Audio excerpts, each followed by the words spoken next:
Yaakov, vous m'avez manqué la semaine dernière. J'étais à Jérusalem, donc j'étais pas à plaindre, mais vous m'avez beaucoup manqué. Et je suis heureuse de vous retrouver pour la paracha. Alors, avant que j'oublie, notre étude se fera les Louis Nishmat, Claude Mesod Ben Amram Sivoni. Et pour la réfoua chez les mains de tous les malades que nous connaissons, évidemment. Alors, on reprend notre étude de la paracha. Et on va explorer. Alors, vous avez peut-être vu le thème. Je ne sais pas s'il vous parle. Pars un peu, mon fils. C'est pas reste un peu, c'est pars un peu. Et on va voir ce que la paracha a à nous dévoiler dans ce pars un petit peu. C'est réel, hein, j'ai rien inventé. C'est vraiment ce que Rivka dit à Yaakov dans la paracha de cette semaine. Elle lui dit pars un petit peu, mon fils, Bni, mon fils. On va beaucoup explorer ensemble.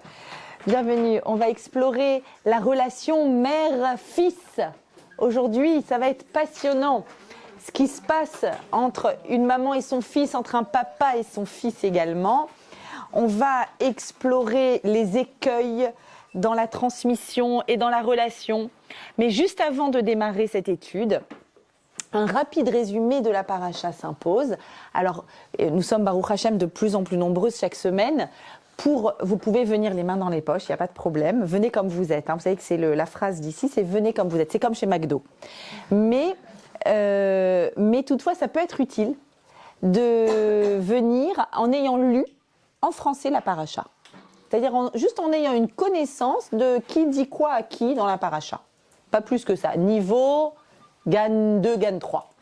Quand vous êtes au niveau maternelle 3, c'est bon. Vous êtes prêts pour le shiur de ce soir. Et donc, du coup, je vous fais un rapide résumé. Cette semaine, nous rencontrons Yitzhak et Rebecca, qui sont tous le deuxième couple de patriarches et matriarches, sur les trois. Et ils se sont mariés la semaine dernière, la paracha dernière. Et elle est stérile, d'ailleurs, également. La paracha s'ouvre avec leur prière pour avoir des enfants et la merveilleuse annonce de la grossesse gémellaire de Rivka qui sent son ventre bouger un peu dans tous les sens. Et la naissance, effectivement, des jumeaux que nous connaissons bien, à savoir Jacob et Ésaü, Yaakov et Esav. Ils vont naître et très vite, la paracha, la Torah, le texte de la Torah va les décrire comme très différents. Et ils vont grandir de façon différente et ils vont avoir des passions différentes et des attraits différents. Et puis, il va y avoir la vente pour un plat de lentilles rouges, rappelez-vous. Ésaü va vendre, venez, entrez, prenez place. Et ça va donc vendre son aînesse. En général, on dit le droit d'aînesse, mais je préciserai. Alors, on va vous laisser vous installer. Venez. Il va vendre son aînesse à Yaakov pour un plat de lentilles. Donc, Yaakov devient de fait l'aîné, premier des deux jumeaux, celui qui est le plus grand, disons, même si c'est Esav qui est sorti en premier. Et puis, l'essentiel de la paracha sera tourné autour du thème de la bénédiction. Venez, entrez, bienvenue. Il n'y a plus de place, grâce à Dieu. Si, il y a des... là, une place, là. On va trouver des places, ne vous inquiétez pas. Il y a de la place dans le cœur.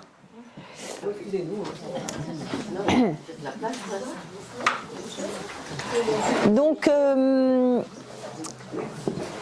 effectivement, l'essentiel de la paracha sera autour de la bénédiction que Yitzhak veut faire à son fils, a priori à son fils Esav, celui qui file pas droit, et toute la technique, la stratégie que va mettre en place la maman, Rivka, pour que ce soit le fils Yaakov qui hérite de la bénédiction du papa Yitzhak. Alors juste en deux mots, ça veut dire quoi hériter? Pourquoi toute cette histoire autour de la bénédiction d'Yitzhak qui peut bénir tous ses enfants, comme nous à notre table de Shabbat?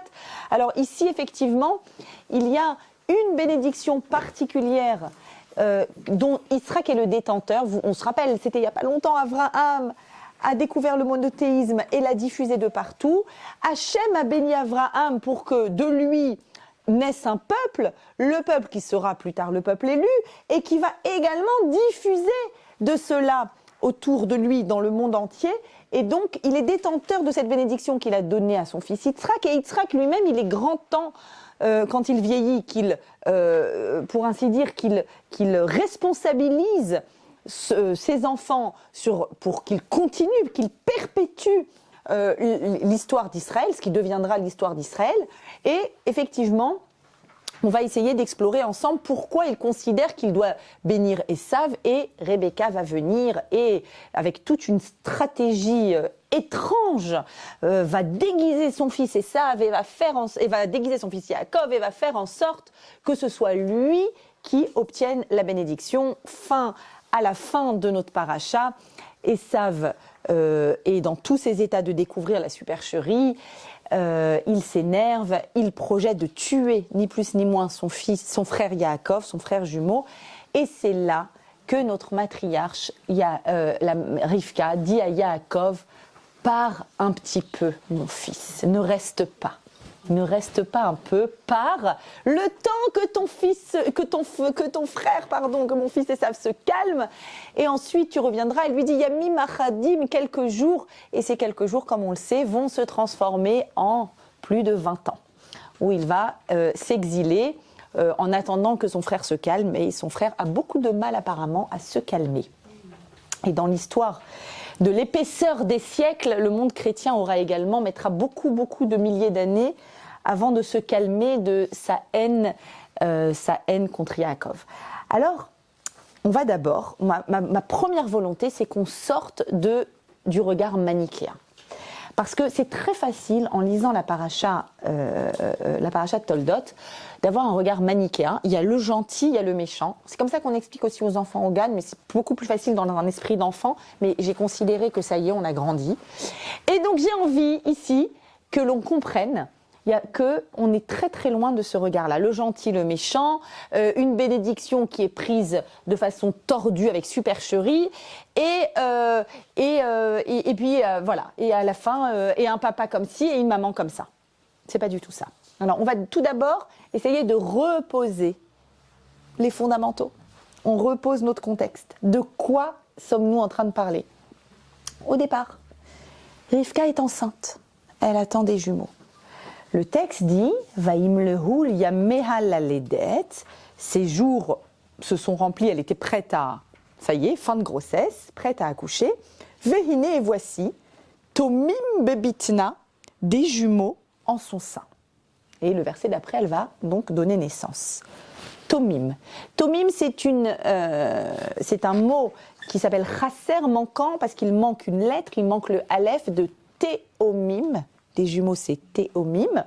Et donc, bien sûr, de nombreux commentateurs vont rendre compte de cette difficulté. Et moi, dans le cours d'aujourd'hui, j'ai décidé de beaucoup vous ramener un commentateur que j'étudie et que j'affectionne énormément, du début du 19e siècle, que je trouve avant-gardiste, vraiment, Rav Shimshon Raphaël Hirsch, qui était allemand et qui a vraiment créé un courant de pensée moderne et orthodoxe, extraordinaire.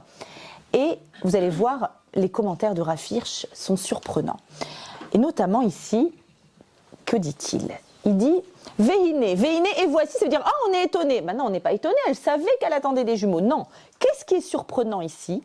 C'était qu'ils se ressemblaient complètement comme des jumeaux.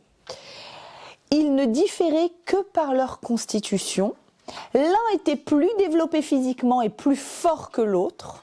Et l'orthographe manquante, tomim, de ce mot indique l'égalité complète externe et l'unité apparente entre les deux. Je m'explique. Juste après le verset suivant, quand on nous les décrit, on décrit un qui est tout rouge, tout roux, tout velu, et l'autre qui est tout mignon, tout khalak, voilà, le gentil et le méchant de tous les bons films.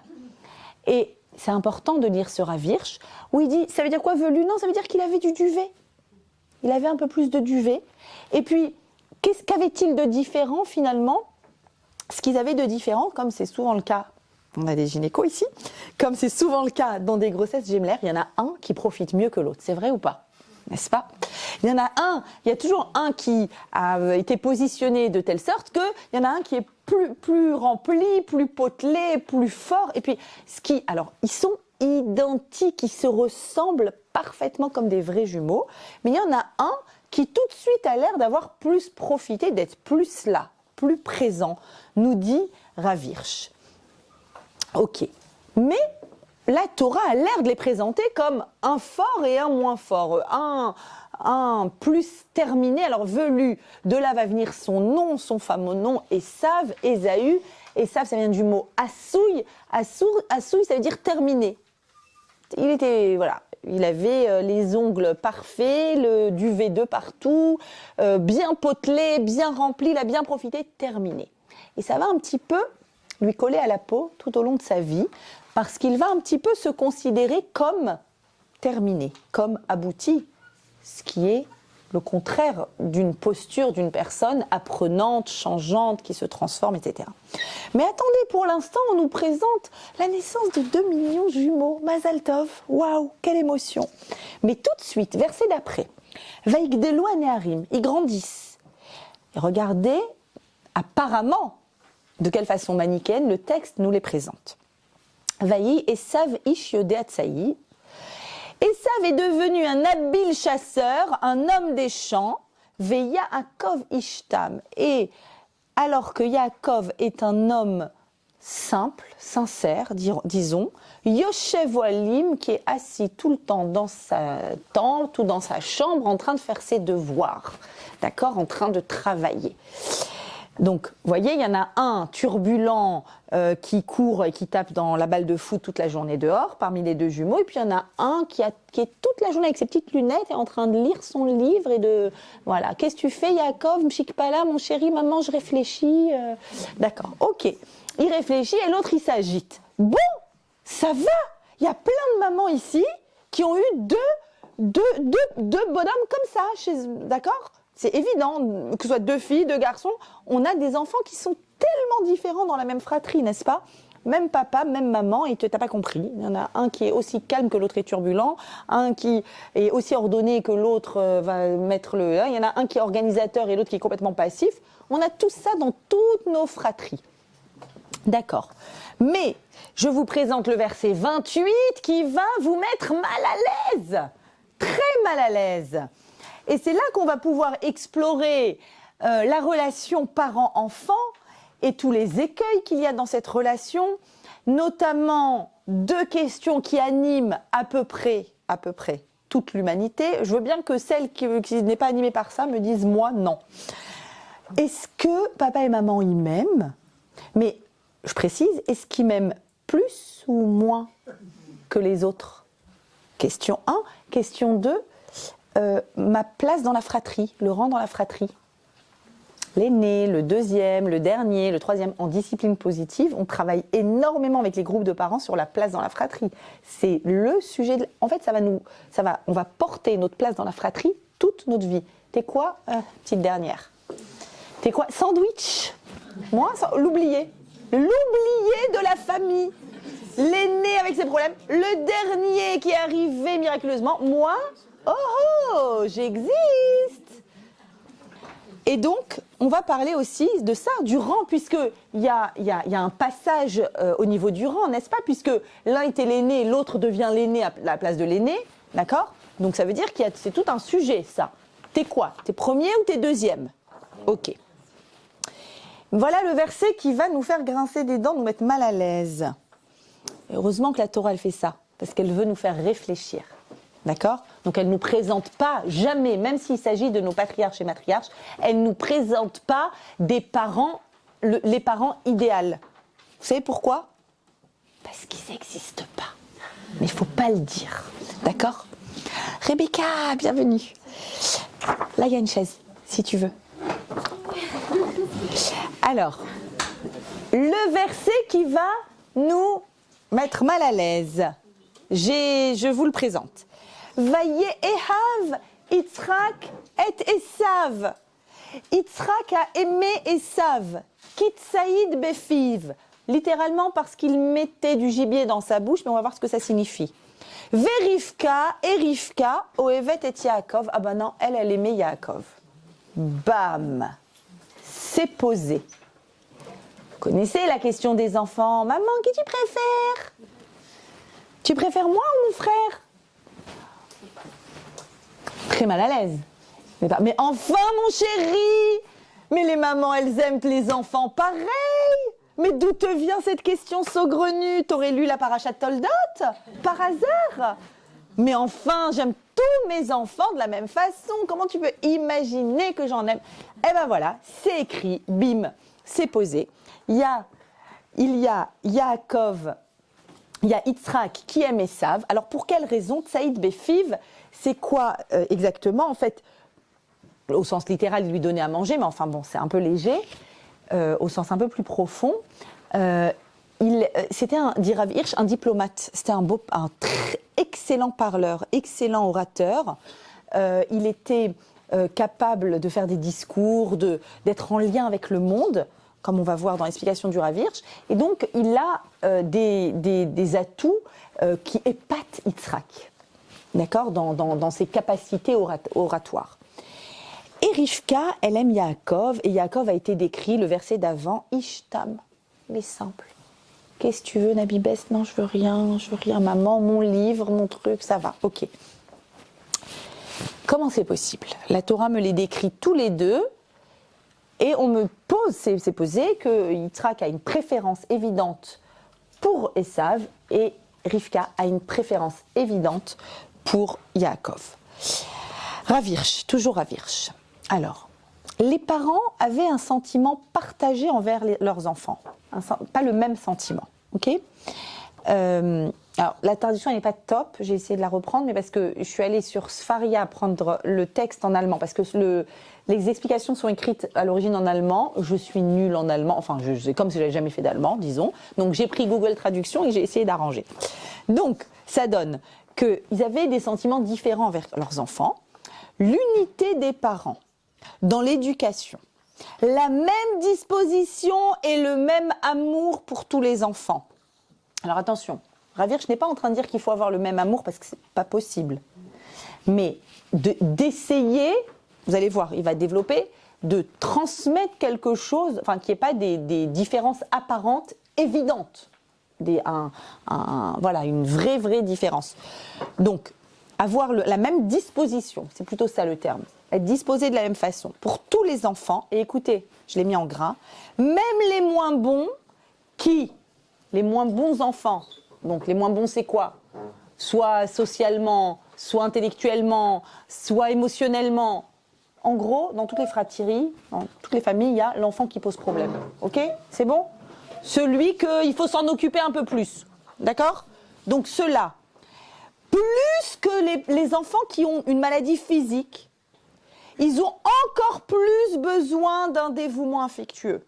C'est-à-dire, il est en train de dire, c'est évident qu'un enfant qui a un problème physique, on va davantage s'en occuper. Il dit, un enfant qui a une difficulté, quelle qu'elle soit, émotionnelle, intellectuelle, l'enfant compliqué de la famille, pas besoin d'aller au-delà, l'enfant compliqué, il a besoin d'un dévouement affectueux plus important. C'est la condition de base et la pierre angulaire de toute éducation, dit Rav Hirsch. Le fait que Yitzhak ait aimé davantage Esav et Rebecca aimé davantage Jacob peut facilement s'expliquer par l'attrait des contrastes. Alors avant de continuer, on a bien compris ce que Rav Hirsch est en train de dire.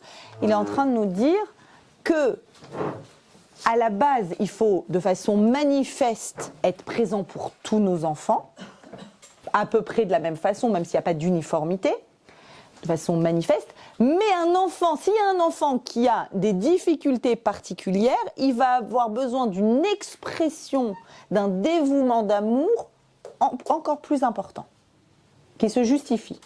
D'accord? Et ici, il dit que l'attrait de Yitzhak pour Esav et de Rivka pour Yaakov s'explique par justement le principe des contrastes. Pourquoi? Yitzhak a été ressuscité, entre guillemets, de la mort sacrificielle. Vous vous souvenez, la ligature d'Yitzhak. Il s'est retiré du bruit du monde. préférant vivre à Be'er Lachaïroï, c'est un lieu de connexion avec Hachem, plutôt qu'à côté d'une humanité pleine d'agitation. Il est possible qu'il ait aimé la nature forte et audacieuse d'Esav et vu en lui une force pour soutenir la maison, une force qui lui manquait, à lui, Yitzhak. Rebecca, d'autre part, a vu en Jacob un être parfait, ce qui n'existait pas dans la maison de son père, dans sa famille d'origine. Les attirances spontanées de l'un et de l'autre sont compréhensibles, mais les parents ne devraient pas être guidés et déterminés par des sentiments aussi peu clairvoyants par rapport à leurs enfants. Rav Hirsch, sur ce verset, il est en train de dire quoi? Yitzhak, c'est le fils de Yaakov. Il a grandi dans du coton avec des parents tellement aimants. Il est arrivé miraculeusement. Et puis, il a ressuscité, comme il dit, du risque de la ligature du mont Moria. Et il est resté, comme on l'a expliqué dans des précédentes fois, il est midat ad-din, la rigueur. Donc, c'est quelqu'un d'absolu, c'est quelqu'un d'entier. Et c'est quelqu'un de très intérieur qui ne se confronte pas avec l'agitation du monde. C'est pas un belliqueux, il cherche pas les histoires et il cherche pas non plus, contrairement à son père, c'est tout le contraire de son père. Son père, il allait à l'avant, il allait vers tout le monde. Je vous ai dit, c'est Beth Rabad, le père, Abraham. Donc il allait, il parlait, et puis il y a eu plein d'histoires, il y a eu des guerres, il a guerroyé, il a récupéré son neveu, il y a plein de... Lui, c'est un calme, c'est un tranquille. Il est avec sa femme, Rebecca, elle est stérile, il prie en face de sa femme. Jamais de la vie il aurait l'idée d'une autre femme ou deux, comme ça se faisait à l'époque, mère porteuse, ou rien du tout. Il est concentré sur son service divin, absolument pas lié avec l'agitation du monde. Il sait que ça lui manque. Il sait que dans la vie, tu dois te sociabiliser, tu dois être en lien avec le monde, et si tu as envie de diffuser la Torah, encore plus. Surtout qu'il n'y a pas beaucoup de Torah à cette époque. Quasiment pas. Ça lui manque. Il voit ce fils-là, qui est plein de vigueur, d'énergie, diplomate, il sait s'exprimer, il est brillant, il réussit ce qu'il fait. Waouh! Ben c'est lui qui va faire ça à ma place. C'est lui qui va être celui qui continue mon œuvre et qui va diffuser et qui va être en lien. En gros, il va être peut-être le politicien de l'État d'Israël. On a besoin d'hommes politiques, on a besoin de conférenciers, on a besoin de personnes qui représentent la Torah, qui s'exposent, qui représentent la Torah. Et on a besoin aussi de Yaakov. On a besoin de gens qui sont dans le Beth Midrash, dans le Kollel, coupés du monde, ils sont un peu perchés, on les voit, on dit « Oh là là, ces religieux, ils sont trop bizarres ». Ouais, mais n'empêche que c'est eux qui transmettent, qui continuent, qui gardent qui tiennent fortement la route de la navigation de ce bateau dans les eaux tumultueuses du monde. Ils gardent le cap. Donc on a besoin de cela. Mais ça suffirait pas. Si en Israël on n'avait que des gens qui étudiaient, qu'on n'avait pas un État et politique et un ministère de l'extérieur et une armée, ben, voilà. Pour Yitzhak, il a son fils qui sera au Kollel, c'est Yaakov, et il aura son combattant de Tsahal, c'est Esav, et c'est génial, réellement. Yaakov, quand il a béni les 12 tribus d'Israël, ça sera plus tard, il les a bénis comment? À chacun, il a donné une bénédiction différente, parce que chacun est différent. Et chacun avait un rôle à jouer différent dans le clan d'Israël. Et aujourd'hui, c'est comme ça. Nous sommes, on est à Shifté Israël. Shifté Israël, c'est les tribus d'Israël. Et l'idée même des tribus d'Israël, c'est qu'on ne peut pas tous remplir le même rôle. Et donc, Yitzhak adore ce Esav qui est tout le contraire de lui, qui va savoir être le porte-parole de la Torah dans le monde. Voilà. Il y a Rivka, elle vient d'où? Elle vient de chez Lavan et Bethuel. Des tordus numéro 1. Elle s'est extraite de ce monde de tromperie, de tordus, de menteurs, et elle a un fils qui est sorti de son ventre, qui est juste adorable et parfait de vérité et de justesse. Waouh!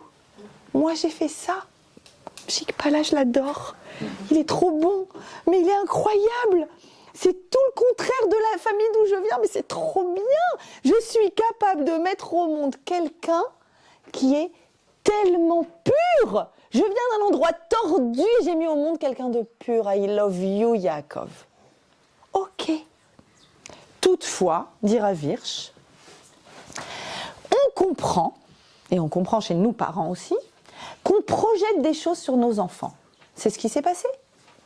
On projette et effectivement, nos enfants, c'est un mensonge de dire qu'ils sont tous, ils sont tous pareils devant nous. C'est pas vrai, parce que si j'ai été, je sais pas moi, j'ai été une fille alors que ma maman voulait un garçon et que toute ma vie elle m'a dit que tu sais, ah moi j'aurais préféré ça, mais ou si j'ai été un bébé surprise. Et que j'ai entendu mes parents, ma maman, mes parents me dire ah non, mais c'était pas une grossesse désirée, mais d'accord. Ou si, aussi au contraire, c'était un enfant excellent à l'école, de parents pieds noirs qui ont eu beaucoup de mal à réussir et qui se sont complètement projetés dans cet enfant qui réussit et qui représente l'excellence que nous n'avons pas vécue. Donc il y a une symbiose, il y a une fusion, etc., etc. C'est-à-dire que en fait, il y a 1000 choses qui font qu'un enfant, quand il arrive dans notre vie, on va pouvoir c'est une réalité, on va se projeter dans cet enfant. Soit se projeter, créer une fusion, soit au contraire, là on a les deux cas. Rivka a plus de mal avec Esav, parce que ça lui rappelle quelque chose. Ça peut être tout simple, hein. Ça peut être le bébé qui sort et il a la tête de la belle-mère et on n'a pas kiffé et voilà, et ça m'angoisse. Ça peut être des choses toutes bêtes ou le fameux grand-père dont on avait peur. Mais vous savez que toute la psychologie, elle est remplie d'abord de ce travail-là autour des non-dits ou des dits, mais c'est tout un bagage émotionnel qu'on transporte avec nous, qui a fait que, ah non, ouais, lui, il est arrivé après, comme disent mes enfants sur mon petit dernier, qui est arrivé après 6 ans d'intense prière où j'y croyais plus, tu nous aimes tous pareil, sauf Hillel. Et je réponds, vous avez raison, vous ne pourrez jamais être à la hauteur de...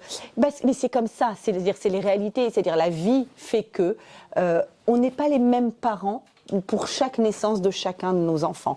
Pour autant, donc on projette des choses. Pour autant, dit Rav Hirsch, est-ce que c'est parce qu'il y a des projections naturelles? Oh, bienvenue.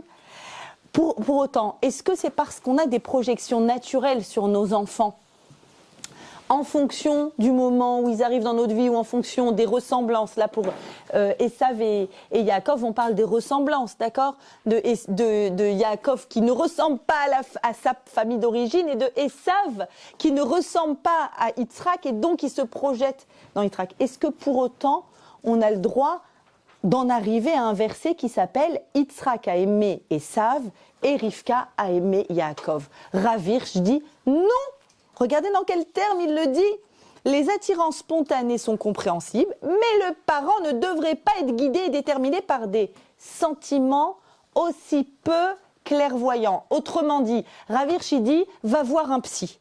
Si c'est ça ton problème, si tu as du mal avec cet enfant parce que tu voulais pas un garçon et que c'est un garçon, ou parce qu'il ressemble à ton père, ton beau-père, ton je ne sais quoi, ou parce que X ou Y raison, ou tu sais pas pourquoi, tu dis, lui depuis qu'il est né, j'ai du mal. En général, on ne le verbalise pas comme ça, quoique. Des fois, il y a des mamans, dans l'intimité de leur être, qui le verbalisent. Il dit, ça ne justifie pas. C'est pas sa faute. Il n'a rien demandé. Il mérite que tu aies la même disposition avec lui qu'avec un autre. Et du coup, on va essayer de comprendre. Donc déjà, vous voyez le cheminement ici de cette histoire-là. La suite. Donc la suite, alors Rav Hirsch, je ne vous ai pas mis toute l'explication de Rav Hirsch, elle est extraordinaire. Je vous invite ceux qui peuvent à le lire. Je vous en prie, passez. Je vous invite à le lire dans le texte de Rav Hirsch. Il dit que toute l'erreur, du coup, éducative, il dit, comme ça Rav Hirsch, qu'il y a eu une erreur éducative au niveau de Yaakov et Esav, c'est que finalement, ils les ont éduqués de la même façon, alors qu'il ne faut pas d'uniformité dans l'éducation de nos enfants. Ils sont tous différents. Et nos enfants, on ne peut pas les asseoir, dit Rav Hirsch, sur le même banc à l'école. Comme ça qu'il dit. Alors, vous voyez à quel point nos écoles, elles ont du mal avec les caractères différents et elle est plutôt uniforme. Notre école, ça bouge doucement, enfin bon, en France moyennement. Mais ici, Rav Hirsch, vraiment, il critique et il dit Esav n'était pas fait pour être assis à l'école avec Yaakov et apprendre de la même façon. Il était fait vraiment pour se défouler à l'extérieur et il était fait pour avoir un rôle effectivement de porte-parole, un rôle extérieur, un rôle de celui qui va être face à face avec le monde, qui est obligatoire dans toute association, d'accord ? Même une boîte, une association de 2 personnes, c'est aussi pour créer une entreprise. Il va y avoir celui qui va être responsable du contenu et celui qui est responsable de la diffusion, n'est-ce pas ? De la mise en relation. À la base, l'objectif entre Yaakov et Esav, c'était ça. Yaakov, responsable du contenu, de l'authenticité du contenu, Esav, responsable, porte-parole de la diffusion. Mais ça ne marche pas comme ça. Et ça commence très tôt à ne pas marcher comme ça. Ils ont à peine 15 ans. Un plat de lentilles est en train d'être cuisiné par Yaakov. D'après le Midrash, c'est le papa Yitzhak portait le deuil du grand-père d'Abraham. Et donc, on mange des lentilles, un lentilles de plat rouge, et vous vous rappelez la scène, et ça va arrive de sa chasse, il est en sueur, et on imagine, hein, fais-moi avaler, il ouvre la bouche, vas-y, de ce rouge. Un peu, voilà, de ce rouge, même sans détailler de quoi il s'agit. Et là, Yaakov lui dit, écoute, pas de souci, mais vends-moi d'abord. Alors, la vraie traduction, il y avait écrit ton droit d'aînesse. Et j'ai enlevé le mot droit et j'ai écrit aînesse. Je vais vous expliquer pourquoi. Et Esav répond, Hine anochi olech lamout, tu sais quoi, de toute façon, je vais mourir, comme toute l'humanité. Velamazeli bechora, à quoi ça sert l'aînesse? Alors à quoi ça sert d'être un aîné? Alors pourquoi j'ai enlevé droit d'aînesse? Parce que dans le droit d'aînesse, il y a le droit, c'est-à-dire c'est un droit. Je veux avoir le droit. Alors qu'en fait, ici, il ne s'agit pas du tout d'un droit. Et dans la Torah, le fait d'être aîné, ce n'est pas un droit, c'est un devoir. Exactement comme quand Dieu il dit « Béni, Bechori, Israël ». Mon fils, mon aîné, Israël. Il a plein d'enfants, Hachem. Mais nous, on est l'aîné. Et l'aîné, il a une responsabilité, exactement comme dans les fratries. C'est dur d'être un aîné. On parlait des places dans la fratrie. La fratrie, l'aîné, c'est un peu relou, un peu beaucoup relou. Pourquoi? Mais parce que t'es l'aîné, tu montres l'exemple. Donc, avec les aînés, on est beaucoup plus dur qu'avec les petits, je peux vous le dire. Mes enfants, ils me disent, comment tu lui autorises ça? Nous, tu autorisais pas. Je dis, lui, il grandit, je sais pas, j'arrose le matin, il pousse. C'est comme ça. Avec les aînés, on est évidemment beaucoup, beaucoup plus dur. Pourquoi? Parce que c'est pas un droit, c'est une responsabilité. D'ailleurs, le fait d'être aîné parmi Israël va passer à qui? Ça va passer à la tribu de Lévi. La tribu de Lévi est celle qui sera responsable de l'étude de la Torah et de la sainteté du peuple d'Israël en servant dans le temple. Donc c'est un devoir. Donc il lui demande ce devoir d'être aîné. Pourquoi? Ils ont à peine 15 ans. Pourquoi? Parce qu'ils voient bien que finalement, en soi, génial, il est le porte-parole, il est diplomate, il parle extrêmement bien. C'est très bien. Il pourrait tout à fait jouer ce rôle. Concrètement, il ne le joue pas. Et donc, Yaakov vient, il lui dit, puisque tu ne le joues pas, tu veux que je le fasse à ta place?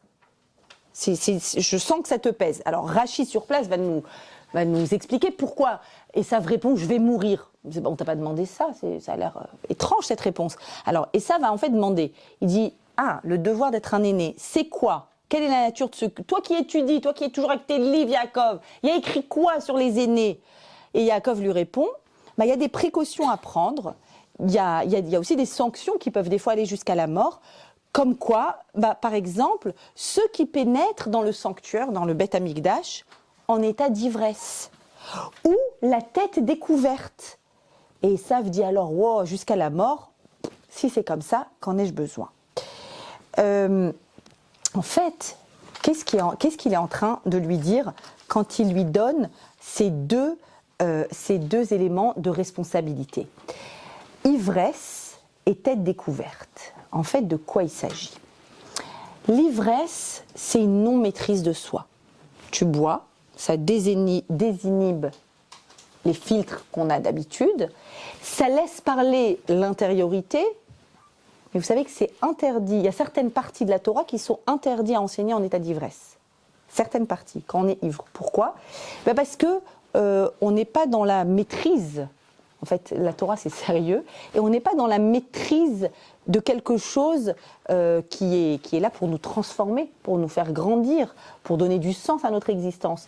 Et donc, une personne qui est en état d'ivresse, c'est une personne qui manque de maîtrise, en fait, qui est dans un lâcher-prise, qui n'est pas du tout le lâcher-prise avec lequel qu'on doit avoir quand on a un rôle de responsabilité. En fait, c'est un peu évident, vous allez me dire, un responsable. Quelqu'un qui est responsable et qui est ivre, t'as pas envie d'être sous sa responsabilité, est-ce qu'on est d'accord? Voilà, tout simplement. Et tête découverte, qu'est-ce que ça veut dire tête découverte? Pourquoi on a la tête couverte chez les Juifs? C'est qu'un minag, mais qui est très implanté. C'est le principe de la transcendance. C'est le principe qu'il y a au-dessus de moi quelque chose. Une transcendance absolue que je ne peux pas remettre en question, qui est là, qui est posée. Et donc, c'est évident, si tu as cette responsabilité, il y a quelqu'un au-dessus de toi, et toi, il y a des personnes dont tu es responsable, dont transmet ce qu'on te transmet. Tu es un vecteur de transmission, c'est ça qu'il lui dit. Et tu dois être en état de maîtrise pour être vecteur de transmission. Et en fait, ici, cette responsabilité, elle est importante à exprimer. Ce que Yaakov a acheté contre un plat de lentilles, c'est le fait d'être responsable. Parce que quand on est un porte-parole, la première des choses, c'est qu'on doit être digne de ce rôle. C'est-à-dire que quand on est dans un rôle d'exposition, qui est un rôle fragilisant, quand je dis un rôle d'exposition, ça peut être même moi qui enseigne la Torah. Ça peut être des responsables communautaires, des rabbins, un Beth Rabbad, des ministres israéliens qui voyagent, qui représentent Israël. D'accord? À chaque fois qu'on est dans ce rôle de représentation et de diffusion, on a une responsabilité immense. Immense. On représente pas soi, on représente un Israël. Et quand je vous ai dit, on est dans un cours que j'ai appelé « Pars un peu mon fils », parce que c'est Rebecca qui dit à Yaakov « Pars un peu mon fils, Bni », on va étudier ce terme de « Bni, mon fils ». Eh bien, en fait, la seule chose que je pourrais dire par rapport à « Reste un peu mon fils », c'est que, parce que les polémiques ne m'intéressent absolument pas, vous avez compris, mais la seule chose qui m'intéresse ici, c'est qu'à partir du moment où on a un rôle public, qu'on est visible, qu'on est porte-parole, qu'on le veuille ou pas, Et, enfin, par exemple, il y a quelques mois, par hasard, quelqu'un m'a montré je ne sais plus dans quelle émission, le fameux Mouli, il s'appelle, celui qui a estorqué. Je pense que j'ai jamais eu aussi honte de ma vie. Jamais eu aussi honte de ma vie de voir je sais même pas comment appeler j'ai pas de mots, voilà, sa façon de s'exprimer, la façon qu'il a eu de s'exprimer, parce que à partir du moment, sinon on dit pas qu'on est juif. Et donc la seule peut-être éventuellement chose que je pourrais dire par rapport à Gad et par rapport au reste un peu, c'est qu'à partir du moment tu veux explorer question d'Emouna ou pas, ou un buzz, je m'en fiche en fait, ça m'intéresse pas. Mais explorer, c'est toujours intéressant d'explorer, de savoir et de comprendre et de lire et de voilà, c'est ici dans notre paracha que va naître Édom, qui va donner naissance plus tard au christianisme, et que va naître Yaakov, qui donne naissance plus tard à Israël. Donc, il y a voilà, ces deux routes-là, et le christianisme qui va naître immédiatement c'est une secte du judaïsme à l'origine, il ne faut pas l'oublier. Et donc, en fait, simplement, il y a une responsabilité quand on est porte-parole. Maintenant, évidemment, on n'est pas toujours un porte-parole digne des responsabilités, mais la responsabilité, c'est qu'il y a un chilul Hashem. C'est-à-dire, pour beaucoup de personnes, je pense, en tout cas des juifs éloignés, peut-être qu'ils représentent quelque chose, et ouvrir cette brèche de « eh ben pourquoi pas ? Eh ben why not ? Eh ben je vais aller voir ». On est dans l'indicible propre, réellement.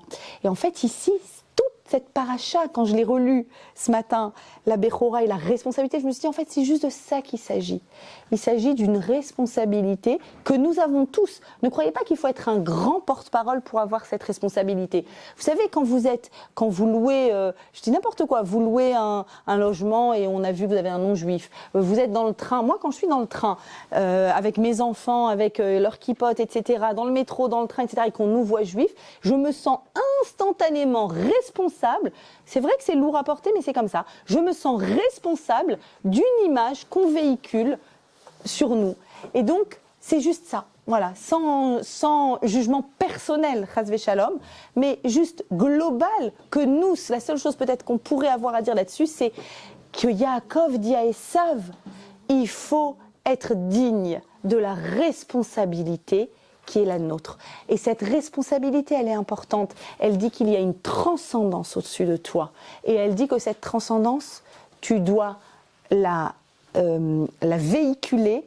Et pour la véhiculer, tu dois pas être ivre. Tu dois être dans la maîtrise de toi. Et en fait, effectivement,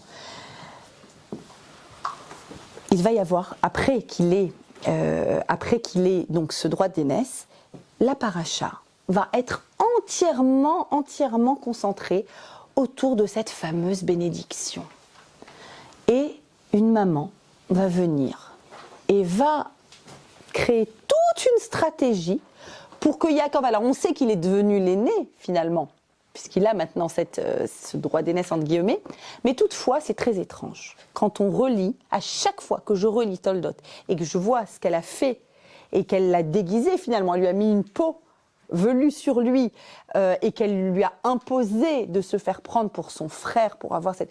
On a l'impression qu'il y a une usurpation d'identité ici et on est mal à l'aise quand même. Donc ce jeu-là, entre Yaakov et Esav, responsabilité ou pas, cette maman qui vient et qui va mettre en place les choses pour que la bénédiction arrive à Yaakov, qu'est-ce qui se passe ici? Et alors je voudrais vous proposer d'abord une première réflexion. C'est quoi une maman? C'est quoi un papa? C'est quoi une maman? Et ensuite une deuxième, c'est quoi un fils? Et surtout, c'est quoi le mot béni? Bénis mon fils. Parce que le mot-clé de notre paracha, c'est-à-dire le mot qui va revenir le plus souvent dans cette paracha, j'aime bien mettre au stabilo le mot qui apparaît, souvent j'ai l'impression que la paracha elle me dit « Réfléchis, fais ton cours sur ce mot parce que regarde, j'arrête pas d'insister dessus ». Sans arrêt, il va y avoir écrit « Béni, béni, béni, mon fils, mon fils, mon fils ». Et en plus, béni, ça veut dire mon fils, mais en français, ça veut dire béni, et c'est la paracha où on veut qu'il soit béni, donc béni mon fils, t'es béni mon fils, c'est bon, vous avez compris. Donc on est dans un béni, béni. Qu'est-ce que c'est qu'un papa? Qu'est-ce que c'est qu'une maman? Rav Moshe Shapira, vous avez l'habitude maintenant que Rav Moshe Shapira, c'est le grand penseur contemporain qui nous aide dans les concepts. Et il va réfléchir au concept de Av, un papa, M, une maman. Et il dit, ne crois pas qu'un papa c'est un géniteur, pas du tout. Comment je sais, dit Rav Moshe Shapira? Il le sait parce qu'il a googlisé la Torah et il a cherché le premier endroit où apparaît le mot Av dans la Torah. Et c'est ce principe, je vous le dis tout le temps. Vous vous rappelez? On regarde le première occurrence et on sait ce que ça veut dire, n'est-ce pas? Av. Où apparaît la première fois le mot Av dans Bereshit, dans la paracha de Bereshit, quand on parle de l'invention, quelqu'un qui va inventer les instruments de musique. Le premier à inventer les instruments de musique. Av, je ne sais plus comment il y a écrit. Av Menagen ou Av... Bon. Donc Av, il dit c'est quoi? Av, c'est quelqu'un qui impulse une idée, qui impulse un concept, c'est l'essence de l'origine d'une chose. Av, c'est Aleph Bet, deux premières lettres de l'alphabet. D'accord? Comme on dirait le B à bas, mais non, c'est même pas le B à bas, c'est le Aleph Bet en fait. C'est le Aleph Bet, c'est le Av. C'est l'origine de quelque chose qui existe. D'où existent les instruments de musique dans le monde? Lui, il est le premier à avoir inventé ça, au début de l'humanité. Ça vient de quelle racine, Av? Ça vient de la racine Aleph Bet He, qui veut dire Ava, pas Abba, Ava. Ava, c'est quoi? C'est désirer. Désirer quelque chose. Comme on le retrouve dans quel mot? Dans le mot Théavon. Théavon, c'est quoi, Théavon? Bon appétit. Alors, un théavon, c'est quoi? C'est un désir de manger.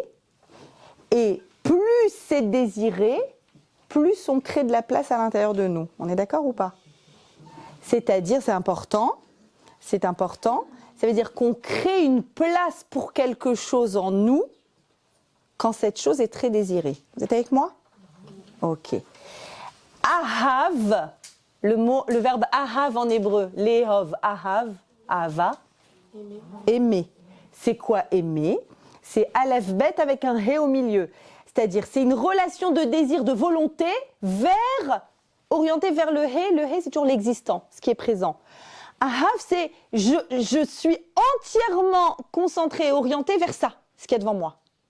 C'est ça, aimer. D'accord? Et donc, le Hav, c'est l'expression du désir qu'existe quelque chose. Je veux qu'existe telle chose. Effectivement, un Abba biologique, c'est quelqu'un qui veut qu'existe quelque chose, qui fait ce qu'il faut pour qu'existe, que sa graine puisse donner naissance. Il veut qu'existe, mais il ne peut pas le réaliser. Il ne peut pas. Un Hav, c'est un créateur, il impulse une idée, il impulse un concept, mais le concept ne peut pas être réalisé. Avec le Hav, il ne peut pas être réalisé. Pour qu'il soit réalisé, dit le Maharal, on a le Hav qui crée le principe général, mais qui n'est pas encore défini dans des frontières. Pour ça, on a besoin d'une M. C'est quoi le principe de M? M, c'est im. Im en hébreu, c'est quoi? C'est la même lettre. Si. S-I. Si. La condition. C'est elle qui conditionne. C'est-à-dire que si elle est là, ça va exister. Si elle n'est pas là, ça n'existera pas. Tu peux avoir autant de désirs que tu veux, vouloir que quelque chose existe. Le principe féminin, le principe M, je ne parle pas aussi la maman, bien sûr, mais le principe de M, c'est elle qui va rendre réel un désir. Ok. Et donc, on a ici un Hav et une M. Et tous les deux veulent rendre... Le Hav ici, Yitzhak, est porteur d'une bénédiction qu'il doit transmettre, la continuité de ce que Dieu a promis pour la naissance du peuple d'Israël. Et puis il y a une M qui est là et qui va rendre possible, qui va faire exister ce désir de bénédiction du Père. Et comment va-t-elle s'y prendre? Elle va se tourner vers Yaakov et elle va lui dire à 3 reprises « Béni, mon fils ». Je vous ai mis les 3. « Vatomer loimo ». Ve'ata béni, parce qu'elle a entendu Yitzhak qui voulait bénir Esav, va m'amener à manger. Donc elle a entendu, elle court chez Yaakov, c'est le soir de Pessah, ce soir-là, bien avant la sortie d'Égypte. Donc spirituellement, on est dans la force du soir de Pessah. Ve'ata bni, et maintenant mon fils, shma bekoli, écoute ma voix, la asher ani metzaveotra, ce que je t'ordonne. Elle lui demande d'aller se faire prendre pour son frère, ce à quoi Yaakov répond « Pas du tout, maman, pas du tout, je ne peux pas faire ça, je vais la tromper. » Maintenant, vous vous rappelez que Yaakov, c'est le parfait, le pur?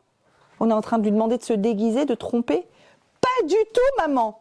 Et elle lui répond « Vatomer loimo » parce qu'il lui dit « Excusez-moi, au lieu de m'amener une bracha, très juste qu'il dit, je vais m'amener une... » Klala, une malédiction. Tu veux que j'aille demander à papa d'être détenteur de cette bracha? Mais en trompant, la seule chose que j'aurai, c'est une klala. Que répond-elle? Une phrase, à chaque fois que je la lis, je suis bouleversée de cette phrase de Rivka. Vatomer loimo, elle lui dit, Alai kilelatecha bni. C'est moi qui prendrai ta malédiction sur moi, mon fils. Si toutefois ça va pas être le cas, si toutefois il devait y en avoir une, regardez cette prise de risque. Regardez comme elle est certaine d'elle. Bni, encore une fois Bni. Arshma bekoli, écoute ma voix, l'air par car, prends. Et enfin, elle va répéter encore Bni une 3e fois quand elle lui dit « Pars un peu, mon fils ». D'accord? Réellement, elle dit vraiment ça. Et... donc cette maman qui va... Alors, comment elle fait pour organiser cette supercherie? Qu'est-ce qu'il y a dans ce mot bni? D'abord en 2 mots. Qu'est-ce qu'explique Rav Shimshon Raphaël Hirsch? Il dit, mais quoi? Elle pouvait pas aller parler à son mari, lui dire, Yitzhak, tu te trompes. Tu vois en Esav quelque chose d'incroyable? Le porte-parole, le diffuseur... Non, non, ça fait longtemps que... Alors, déjà, un verset que je vous ai pas mis là, parce que déjà, c'était très long déjà, cette feuille. En fait... Avant ce passage, Esav décide de se marier. Il se marie avec des femmes bnot chet, des filles de chet, des filles idolâtres. Donc, et le texte dit littéralement Vayetehi morat ruach. Les Yitzhak ou les Rivka. Rivka et Yitzhak, tous les deux, ont été extrêmement malheureux et ils ont énormément souffert de ce mariage mixte de leur fils Esav, le premier de l'histoire du peuple. Et donc, est-ce que Yitzhak est vraiment aveugle? Est-ce que Yitzhak vraiment, il croit que ce fils, il va pouvoir... Tu viens de voir que... Alors en fait, Yitzhak, il est conscient qu'il y a des manquements. Il est conscient qu'il y a des manquements. Il est conscient qu'Esav, il a beaucoup d'extraordinaires qualités pour être le meilleur des porte-paroles d'Israël, mais il a pris la tangente. D'accord? Il n'est pas au top. Et il le sait, Yitzhak. Et il dit, justement, il a encore plus besoin de ma bénédiction. Et comme je sais que toute personne contient en lui un point inaltérable de pureté, je suppose qu'il n'a pas encore abîmé ce point inaltérable de pureté. C'était exactement ça son erreur. Qu'explique Pinchas Friedman, c'est qu'il s'était complètement déconnecté. Et donc, Yitzhak se dit, il est lucide, il sait qui est son fils Esav. Il se dit, il a encore plus besoin. Il a encore plus besoin que je lui donne ça. Alors que fait Rivka? Elle veut vraiment qu'il obtienne tout ça par supercherie? Non, dira Hirsch. En fait, c'est tellement un beau parleur, Esav. Il arrive tellement à tout envelopper et à mettre son père dans sa petite poche. Elle dit, je vais faire pareil juste pour qu'il ouvre les yeux. Je suppose qu'ils avaient de grandes conversations sur le sujet. Elle dit, je vais demander à Yaakov de se déguiser en Esav, exactement comme Esav, il passe son temps à se déguiser en Yaakov, en quelqu'un de pur, de parfait. Papa, est-ce que c'est bien? Comment je fais? Alors qu'il n'était pas vraiment là-dedans, il était faux. Alors elle dit, viens, mon fils Yaakov, viens, tu vas te déguiser. Et en fait, elle s'est dit, il va tout de suite remarquer, Esav, le papa, Yitzhak, il va remarquer, et ça va être l'occasion pour lui de réaliser que finalement, on peut prendre des apparences qui sont trompeuses, et il va réfléchir. Rav Hirsch dit, ça faisait bien longtemps que Yitzhak voulait donner cette bénédiction et qu'en fait, Rivka, elle tempérait. Attends, et elle se disait, il va réaliser, c'est une erreur. Et en fait, là, elle voit, non. Donc, ok, on va lui montrer à travers cette usurpation d'identité, juste pour qu'il voit à quel point c'est Esav qui usurpe l'identité. Et donc, il le fait, Yaakov. Mais Yaakov le fait obligé par sa mère et il le vit mal dans le texte. Elle est tellement sûre d'elle, Rebecca, elle dit, je prends sur moi. Maintenant, regardez. Évidemment que cette usurpation et que finalement, ce qui va se passer, c'est que Yitzhak, pour des raisons incroyables, il va quand même le bénir, alors qu'il y avait beaucoup d'éléments, beaucoup d'éléments qui étaient bizarres, il repose plusieurs questions, il sent une odeur, dit le texte, c'est l'odeur du Gan Eden. Comment ça se fait qu'il y a l'odeur du Gan Eden qui arrive avec Yaakov? Donc il y a tout un tas de choses. Il le bénit quand même. Suite à ça, quand Esav le réalise, il a écrit Vaizak Zeaka Gedola Umara. Il a versé 3 larmes, 3 catégories de larmes, je ne sais pas si on peut dire 3 larmes. Il a crié, il a pleuré extrêmement fort. On retrouve exactement le même mot où Vaizak Zeaka Gedola Umara. Il a pleuré amèrement et très fortement. C'est écrit à Purim, le peuple juif, concernant Aman, les mêmes mots, Vaizak, Zeaka, Gedola, Umara. Les mêmes mots. Et le Talmud va dire, qu'est-ce que tu crois? Tu crois que Dieu, quand il y a Esav qui pleure, il laisse? Non, il faut payer. Et on a payé. Et on a payé à l'époque de Haman, et on a payé à l'époque de Torquemada, et on a payé à l'époque des enfants juifs, soi-disant, des enfants chrétiens, le sang des enfants. Bon, bref, vous voyez de quoi je parle. Toutes les fausses accusations, c'est de là. Les larmes de ce soir-là, nous ont coûté très, très, très, très cher. Et pour autant, Yitzhak va bénir Yaakov jusqu'au bout. Et une fois qu'il se rend compte du changement d'identité, il dit « Vegam baruch je maintiens ma bénédiction pour Yaakov. » Ça devait aller à Yaakov. Je comprends maintenant, il comprend l'usurpation d'identité de Esav, qui se faisait prendre pour pas ce qu'il est, et de Yaakov. Maintenant, regardez. Yitzhak va dire, Rav Pinchas Friedman nous explique. Elle a dit béni, béni. D'accord, mon fils, mon fils. C'est quoi béni? Qu'est-ce qu'on dit quand on dit béni, mon fils? Qui est ce mot-clé? En fait, béni, à ben, ça vient du mot binyan, construction. Qu'est-ce qui se passe quand on dit à notre fils, mon fils? Et j'insiste là-dessus pour qu'on puisse, cette semaine, plus que toutes les autres semaines, mais toujours, réussir à établir avec nos enfants une relation dans laquelle on leur dit béni, mon fils. Ce mot-là en particulier. Binyan, c'est une construction. Moi, j'ai construit ce que j'avais à construire dans ma vie. Et j'ai mis au monde un enfant. Et toi, mon fils, qu'est-ce que tu vas construire maintenant? Je te laisse aller et construire. Au début, il y avait une fusion entre Rivka et Yaakov, parce qu'elle se retrouvait, elle s'est projetée en lui. À la fin, il y aura quoi? Rivka qui dit « pars !» Et il va partir de nombreuses années. Il y a un éloignement, pars un peu mon fils. Mon fils. Pourquoi? Parce que j'ai compris que c'est justement pas dans cette fusion-là, c'est en te laissant, va et construis ton histoire. Va et deviens qui tu es, toi, avec tes qualités propres à toi, pas dans ma projection à moi de ce que j'ai envie que tu sois. Et en fait, ici, le béni de Rav Friedman explique que Yitzhak va dire à son fils 8 fois de suite le mot béni, mon fils. 8 fois de suite. Je ne vais pas vous les lire les uns après les autres. Vous regardez l'un derrière l'autre, il les dit. 8 occurrences, pourquoi? Dit-il, parce que il y avait alors on retrouve, ça c'est une explication du Divrot Shlomo qui dit, on retrouve un autre personnage biblique très connu qui, d'affilée, comme ça, dans très peu de versets l'un après l'autre, dit 8 fois à son fils béni. C'est qui? Une histoire très sombre dans le livre de Samuel 2, le roi David qui dit concernant son fils Avshalom, béni Avshalom, Avshalom, béni, béni Avshalom. Maintenant, qui est Avshalom? En 2 mots, on ne va pas rentrer dans les détails. Avshalom, c'est son propre fils qui a organisé la révolte contre son propre père et qui voulait tuer son père pour prendre la royauté. Il y a des histoires sombres dans le Tanakh, il faut savoir. Et il est mort finalement. Il est mort une mort atroce. Et le deuil du papa, du roi David, est terrible. Et il va dire sur 3 versets, béni Avshalom, Avshalom, béni, béni, béni, mon fils, mon fils, mon fils, mon fils. La Gemara dans Sota nous dit pourquoi 8 fois le mot béni, mon fils. Et elle répond 7 fois. Grâce à quoi il l'a élevé des 7 chambres du Gehinnom, on va essayer d'expliquer. Et pour l'autre, la 8e fois, il l'a fait rentrer dans le Gan Eden.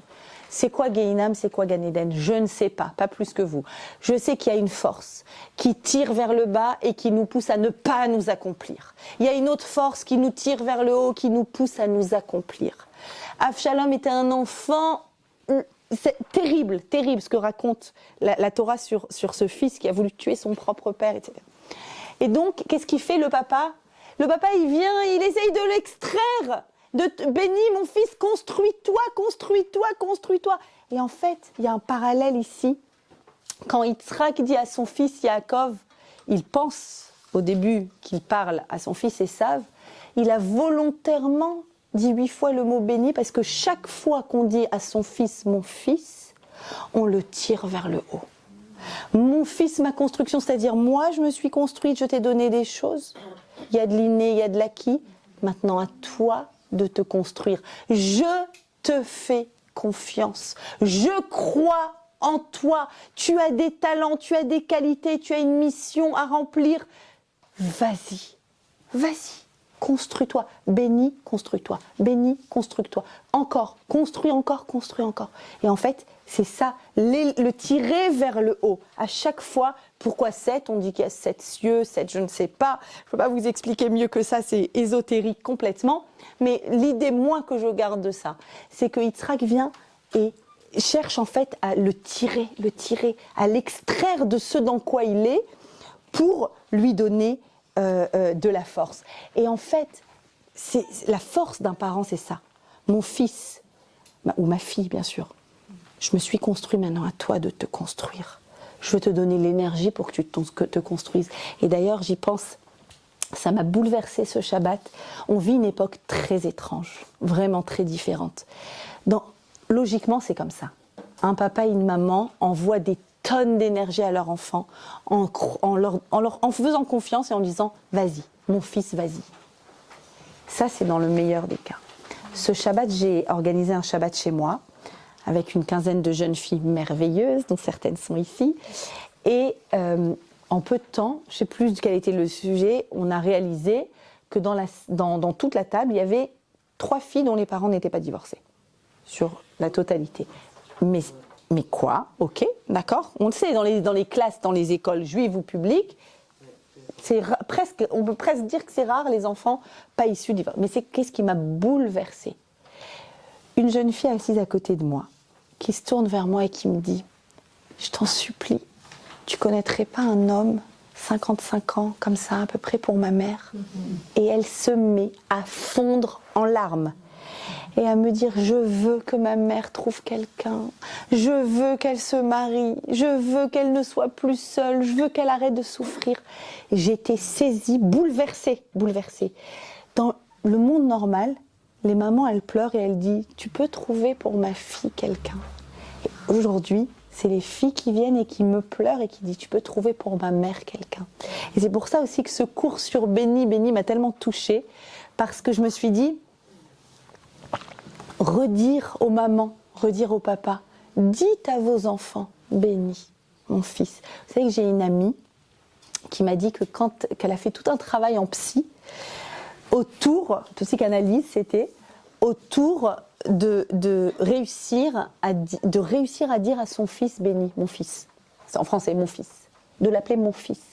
Tellement les relations étaient compliquées, même petit, c'était un enfant petit. Et sa psy lui avait dit, elle m'avait raconté, sa psy lui avait dit, vas-y, quand tu te tournes vers ton enfant, tu te tournes vers lui en disant, mon fils. Et ça va se poser à l'intérieur de toi différemment. C'est mon aîné, mon fils, mon grand, mais mon fils, ce terme-là de mon fils, béni, mon fils. Et donc, voilà, on repose les choses. C'est le papa qui dit mon fils et qui donne des forces incroyables à son enfant. Et quoi ? Et en fait, pour expliquer, Pinchas Friedman nous donne une explication extraordinaire de ces 8 mon fils. Il dit quoi ? Il dit la chose suivante. En fait, il cite un auteur qui s'appelle le Ismach Israël, un auteur de la Chassidoute, qui dit en fait, Yaakov, quand il a reçu ces bénédictions qui ont été maintenues, il avait sur lui des peaux. Il était velu. Et c'est dans cet état-là qu'il reçoit ces bénédictions. Pourquoi ? Et il dit, eh bien en fait, tout simplement, dans le but d'alluder ainsi que même si ses descendants se comportent extérieurement comme Esav, ils restent dignes d'être bénis. En fait, qu'est-ce qui se passe ici ? Pourquoi Dieu a fait en sorte que Rebecca se mêle, qu'ils prennent les bénédictions de façon... Si finalement Yaakov devait les avoir, on n'aurait pas pu faire les choses comme il faut, proprement. En fait, ici, Yaakov déguisé, il représente quoi ? Il représente aussi ses descendants. Un très grand nombre de descendants qui vont rester un peu par un peu, qui vont faire toutes sortes de recherches dans le monde, qui vont se perdre. Et quoi ? Ces personnes-là qui extérieurement ont l'air différents, extérieurement, ils méritent cette bénédiction. Et c'est exactement ce que dit le Baal Shem Tov, l'auteur le premier de la Chassidoute. Il dit comme ça, écoutez bien, tout juif dans le monde peut importe sa situation et son état, même un grand pécheur possède toujours un point intérieur qui est l'étincelle divine, la source de l'âme enracinée par Hachem en tout juif. Cette étincelle est à l'abri de toute tâche provenant de fautes et d'erreurs et elle reste intacte et pure. Vous savez pourquoi j'adore enseigner la Torah? Vous savez pourquoi j'adore vous rencontrer partout du monde? Pour rencontrer ce point-là. Et je le rencontre tous les jours. Tous les jours, je le rencontre. Un point de vérité.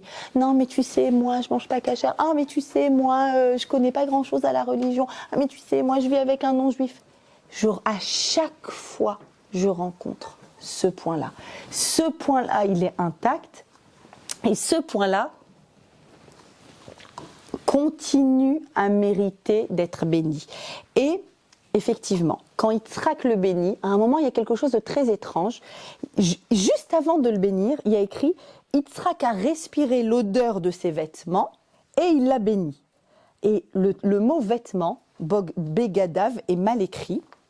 Et donc, les maîtres du Midrash ont dit « Ne lis pas ses vêtements, mais lis Bogdav ». Bogdav, ça veut dire les traîtres. Qui sont les traîtres?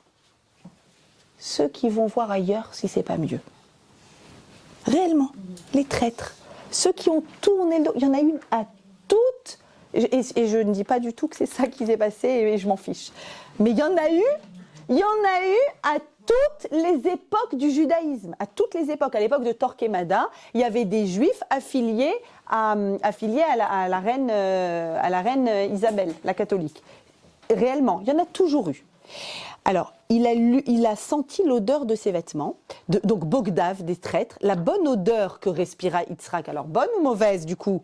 C'était celle des impies d'Israël. Comme qui? Comme Yosef Meshita et Yaakov Mishtrorot, qui ont mérité à la fin de leur existence de se repentir et d'avoir une voix céleste retentir et proclamer qu'ils avaient droit au monde à venir. C'est qui par exemple Yosef Meshita? Je ne vais pas vous raconter davantage pour ne pas être trop longue. Yosef Meshita, c'est un homme à l'époque de la destruction du premier Beth Amikdash. Le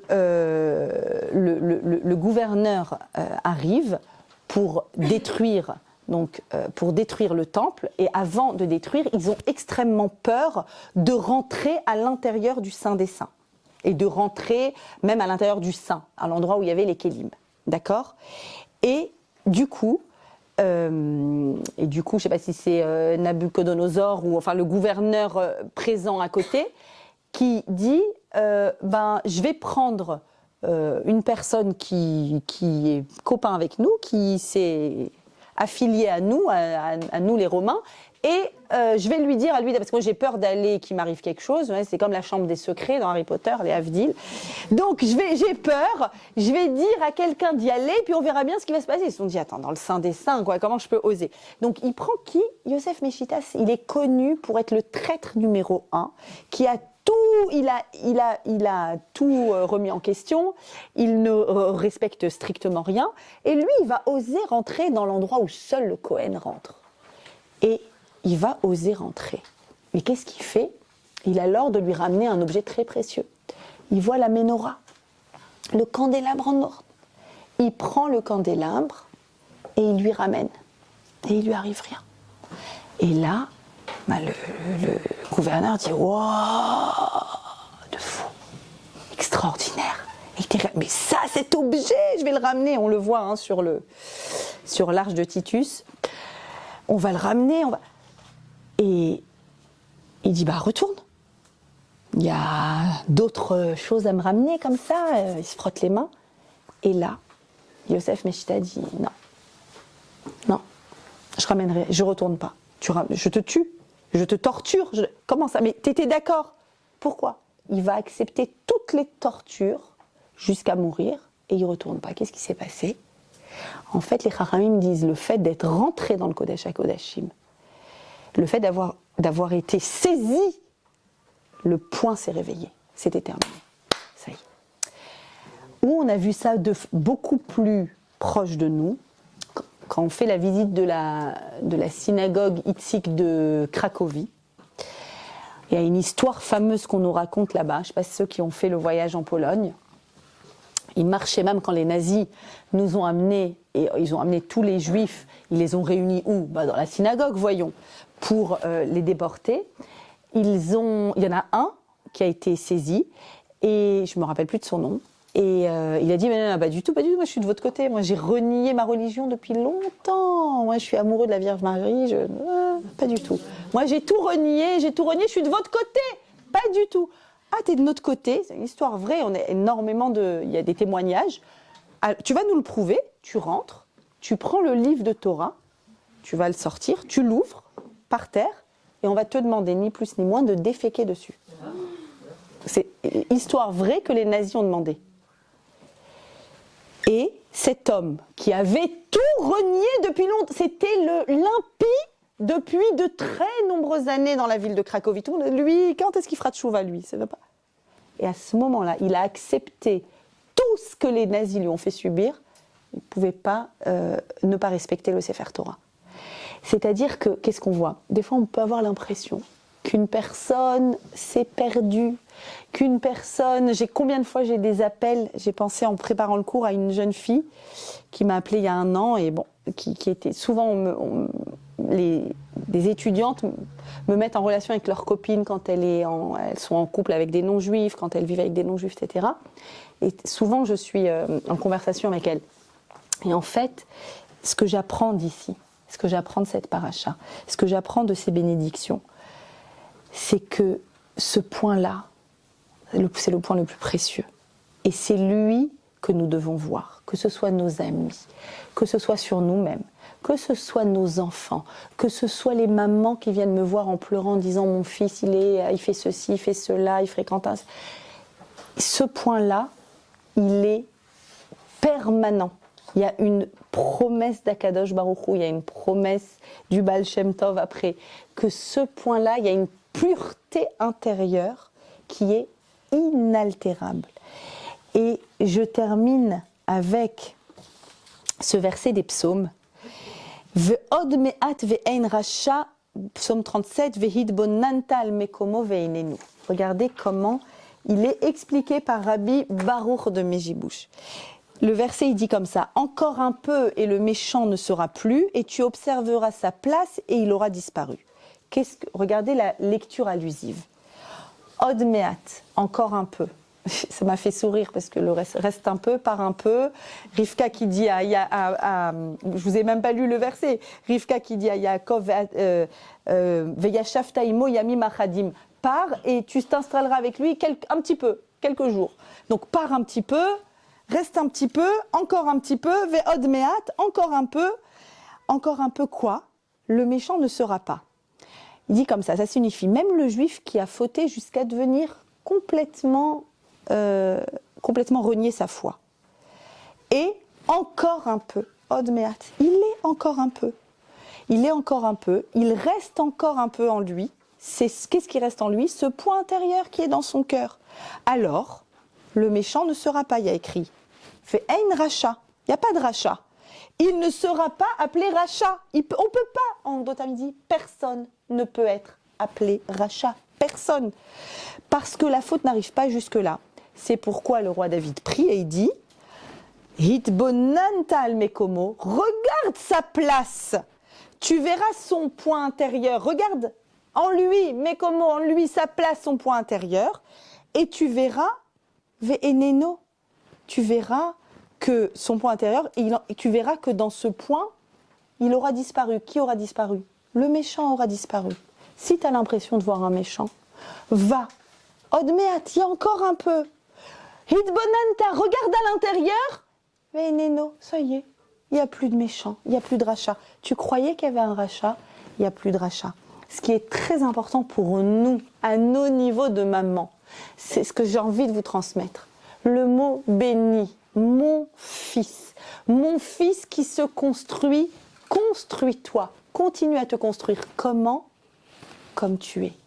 Peut-être que tu es impur de l'intérieur qui est tout le temps avec tes lunettes et ton livre comme Yaakov. Peut-être que tu es agité et que tu es en train de combattre chez Tsahal ou d'être un conférencier ou d'être porte-parole peu importe. Remplis pleinement ta place.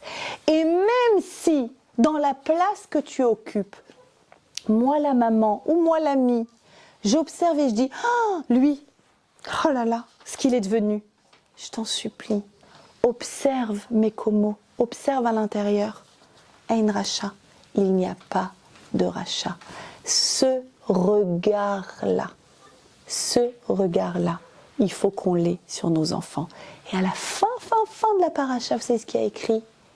Il y a écrit, j'ai pas le pasouk sous les yeux, il y a écrit Rivka, Yaakov ve Esav. Rivka, maman de Yaakov et Esav. Un peu comme pour nous dire, cette maman-là, tu l'as vu lutter, tu as vu à quel point elle voulait que son fils Yaakov il ait ses bénédictions. Te trompe pas, te trompe surtout pas. C'est la maman, et ça restera toujours la maman de tous ses enfants dans leur diversité et chacun dans la mission qu'il a à remplir. Shavua Tov, et je reste avec vous pour les questions avec grand plaisir. J'étais encore